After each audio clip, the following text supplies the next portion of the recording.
बेखौथ' जोङो फेलार होनांगोन मानोना होनब्ला बर' कसारि अल अट'नमास काउन्सिलनि दाजेननायानो खौसेथि बर' सुबुं आफादमोन UBPO।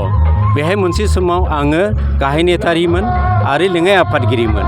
दा बे आफादनि गेजेरजोंनो जेराव एकर्ड जादों, एकर्ड सिगनेटरिस हिसाबै बिथांमोना दिनैसिम मावफुंनो हानांगौमोन, बोसोरसेयावनो मावफुंनो हानांगौमोन। दा दुखुनांथाव बाथ्रा, दिनै 5 बोसोर बारबाय, बेनिखाय जोङो फोथायनो फैयाखै।